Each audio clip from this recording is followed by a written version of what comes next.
আমার কালেজি धन्यवाद अध्यक्ष महोदय.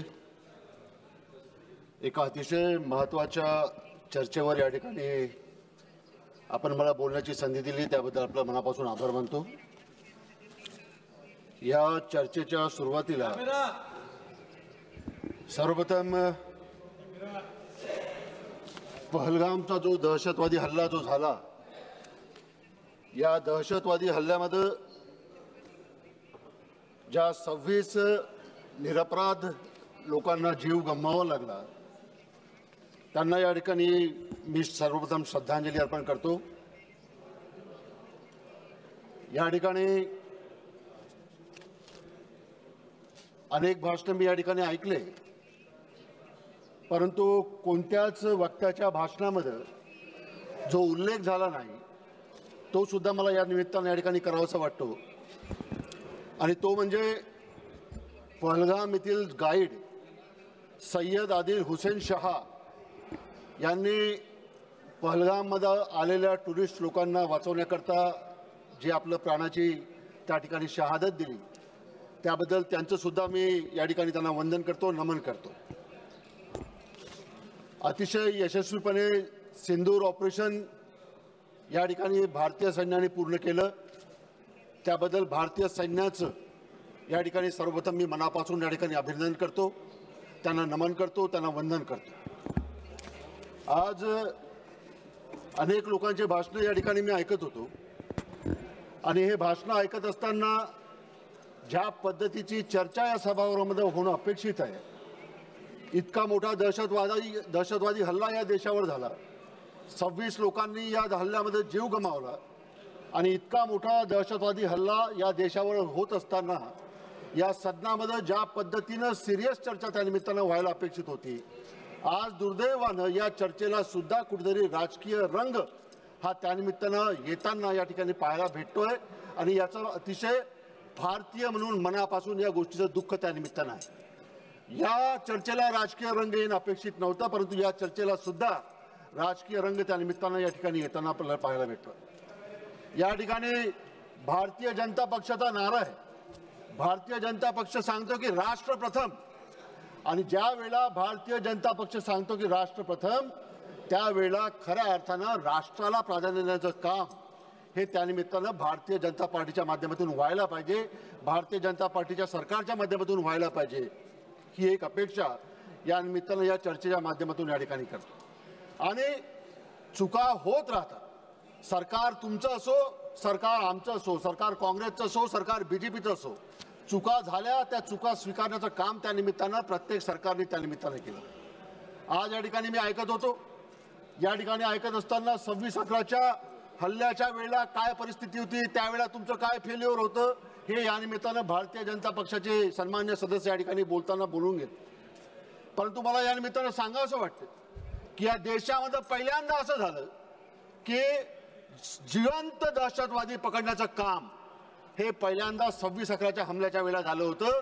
आणि अब्दुल अहमद कसाबला त्यावेळेला आपण जिवंत पकडलं आणि पाकिस्तानचे दहशतवादासोबतचे कनेक्शन काय आहे हे त्या माध्यमातून कसाबच्या माध्यमातून आपण संपूर्ण विश्वासमोर त्यानिमित्तानं आणलं.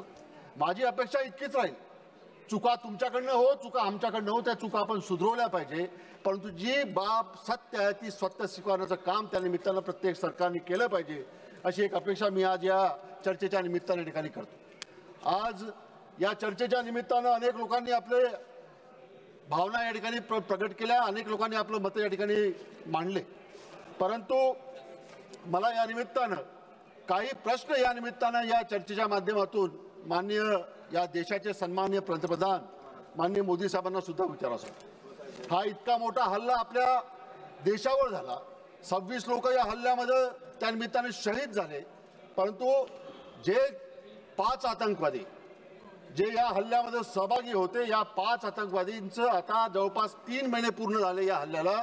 3 महिन्यानंतर सुद्धा हे 5 आतंकवादी अजूनपर्यंत आपल्याला भेटले नाही.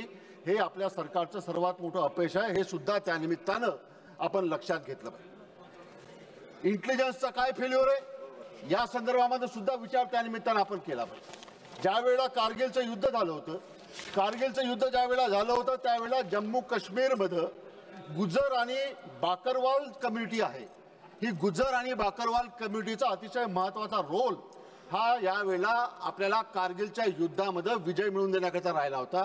कारण की जी घुसखोरी, जे इन्फिल्ट्रेशन त्यावेळेला कारगिलच्या युद्धाच्या वेळेला पाकिस्तानच्या माध्यमातून होत होतं, त्यावेळेला भारतीय सैन्याला प्रॉपर माहिती देण्याचं काम हे जम्मू आणि काश्मीरमध्ये गुज्जर आणि बाकरवाल समाजाच्या लोकांनी केलं होतं. हा इतिहास त्या निमित्तानं आपण तपासून घेतला पाहिजे. मला या निमित्तानं भारतीय जनता पक्षाला विचारावंसं वाटतं, भारतीय सरकारला विचारावंसं वाटतं की जी माहिती कारगिलच्या युद्धाच्या वेळेला गुजर आणि बाकरवाल कम्युनिटीने आपल्या फोर्सेसला दिली, ती माहिती त्यांनी यावेळेला आपल्याला दिली होती की नाही याचं सुद्धा उत्तर त्या निमित्तानं आपल्या रिप्लायमधून येणं अपेक्षित आहे. आणि जर ही माहिती त्यांनी दिली नाही तर आपण त्यांना कुठं दुखावलं आहे का हा सुद्धा विचार त्या निमित्तानं आपण केला पाहिजे. जी माहिती आपल्याला कारगिलच्या युद्धाच्या वेळेला त्यांच्याकडे मिळू शकते ती माहिती आपल्याला या पहलगाम अटॅकच्या वेळेला का मिळाली नाही याचं उत्तर त्या निमित्तानं आपल्या उत्तरामध्ये त्या निमित्तानं मंत्री महोदयांनी द्यावं अशी एक अपेक्षा मी या ठिकाणी करतो. आज या परिस्थितीमध्ये जेव्हा आपण बघतो, या परिस्थितीमध्ये आज मला तुलना करावीशी वाटते 1971च्या युद्धाची. 1971च्या जी काही परिस्थिती त्यावेळेला निर्माण झाली, इंदिराजी त्यावेळेला आपल्या देशाच्या पंतप्रधान होत्या आणि त्यावेळेला जवळपास 3 डिसेंबर 1971ला या ठिकाणी आपल्या जे वैमानिक तळ आहेत त्याच्यावर पाकिस्तानने अटॅक केला आणि त्या अटॅकला चोख उत्तर त्यावेळेला आपल्या देशाच्या पंतप्रधान इंदिराजींनी दिलं, भारताच्या सैन्याने दिलं. 13 दिवस युद्ध चाललं आणि 13 दिवस युद्ध चालल्यानंतर 13 दिवसामध्ये 94,000 पाकिस्तानी सैन्याला त्यावेळेला सरेंडर करावं लागलं. पाकिस्तानी सैन्याने सरेंडर केलं. त्या युद्धामध्ये आपण आपला विजय त्या निमित्तानं घोषित केला आणि 16 डिसेंबरला त्यावेळेला आपण बांगलादेशाची त्यावेळेला निर्मिती सुद्धा त्यावेळेला केली. मला या निमित्तानं इतकं सांगायचं वाटतं की ज्या वेळेला हे 1971चं युद्ध चालू होतं त्या 1971च्या युद्धाच्या वेळेला सुद्धा अमेरिकेचे राष्ट्राध्यक्ष निक्सन यांच्या माध्यमातून हे युद्ध तात्काळ बंद करावं अशा पद्धतीच्या सूचना त्या निमित्तानं आल्या होत्या. तशा पद्धतीचं प्रेशर त्यांच्याकडनं आलं होतं. परंतु ते प्रेशरला, त्या दबावाला कुठेही न जुमानता इंदिराजींनी थोडं सुद्धा मागं पाऊल खटवलं नाही आणि युद्ध पूर्णत्वास नेलं आणि बांगलादेशची निर्मिती ही त्यावेळेला त्या युद्धाच्या माध्यमातून इंदिराजींनी करून दाखवली होती. त्यामुळे सांगायचं तात्पर्य फक्त इतकं आहे की आज आमच्या सन्माननीय मोदी साहेबांना, आमच्या देशाच्या पंतप्रधानांना आम्ही विश्वगुरू म्हणून संबोधतो आणि विश्वगुरू जेव्हा आम्ही आमच्या देशाच्या पंतप्रधानांना संबोधतो त्यावेळेला या देशातल्या नागरिकांच्या, देशातल्या लोकांच्या त्यांच्याकडनं काही अपेक्षा आहेत. त्यामुळे ही जी परिस्थिती पहलगाममध्ये निर्माण झाली याच्यावर सुद्धा या देशाच्या पंतप्रधानांना, या देशातले लोक, या देशातली सामान्य जनता काही प्रश्न त्या निमित्तानं विचारू इच्छिते. आज मला या निमित्तानं विचारावंसं वाटतं की आज विश्वगुरू म्हणून आपण मोदीजींना संबोधतो. 2014 पासून माननीय मोदी साहेबांचे जे परदेश दौरे झाले त्याच्यामध्ये 2014 पासून अमेरिकेला 9 व्हिजिट मोदीजींच्या 2014 ते 2025 या काळामध्ये झाल्या. चीनला त्यांच्या 5 व्हिजिट झाल्या, जपानला त्यांच्या 8 व्हिजिट झाल्या, नेपाळला 5 व्हिजिट झाल्या, ऑस्ट्रेलियाला 1 व्हिजिट झाली आणि युरोपियन कंट्रीमध्ये जवळपास 15 ते 20 व्हिजिट मागच्या 10 ते 11 वर्षामध्ये मोदीजींच्या झाल्या.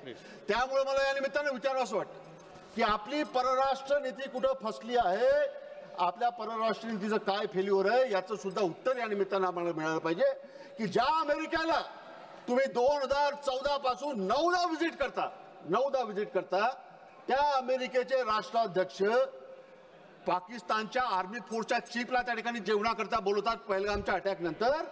याच्यापेक्षा दुसरी शोकांतिका आणि याच्यापेक्षा दुसरी ठीक आहे, धन्यवाद बाप ही त्या निमित्तानं कुठली माननीय श्री चीन अध्यक्ष महोदय मैं अकेला वक्ता हूं, मेरे 14 मिनट पार्टी का है. 14 मिनट स्पीकर फ्रॉम आपके पार्टी से और एक स्पीकर भी है, तो जुमला मिला के 14 मिनट का समय आपको दिया गया. आप कंक्लूड कीजिए, 30 सेकंड दे रहा हूं, आप कंक्लूड कीजिए. अध्यक्ष महोदय, मेरे पार्टी के 14 मिनट है. नहीं, अगर आप कंक्लूड करेंगे. चीनला अध्यक्ष अध्यक्ष महोदय, चीनला समय सन्मान्य already बता मोदी चुका साहेबांच्या है। 5 व्हिजिट झाल्या आणि 5 व्हिजिट झाल्यानंतर चीनचे जे परराष्ट्र मंत्री आहे ते सांगतात आहे का पाकिस्तान आणि आमचं चीनचं जे बॉन्डिंग आहे ते लोहे जैसा मजबूत बॉन्डिंग हमारा आहे. तर मला या निमित्तानं या ठिकाणी परराष्ट्र मंत्री आमचे आहेत त्यांना सुद्धा विचारायचं वाटतं की आपली परराष्ट्र नीती ही त्यानिमित्तानं कुठं चुकली आहे याचं सुद्धा उत्तर हे त्यानिमित्तानं आपल्याला त्यानिमित्तानं भेटलं पाहिजे. आज IMF असेल, ADB असेल, वर्ल्ड बँक असेल यांच्या माध्यमातून जवळपास 44 अब्ज डॉलर्सचं मदत ही पाकिस्तानला पहलगाम अटॅकच्या नंतर त्यानिमित्तानं झाली आहे. त्यामुळे माझी इतकी अपेक्षा राहील की हे जे सर्व आपले फेल्युअर्स आहे या फेल्युअरचं उत्तर सुद्धा त्यानिमित्तानं सन्मान्य देशाच्या पंतप्रधानांनी त्यानिमित्तानं दिलं धन्यवाद. पाहिजे अशी धन्यवाद अपेक्षा मी जी. या ठिकाणी करतो. धन्यवाद. आज या ठिकाणी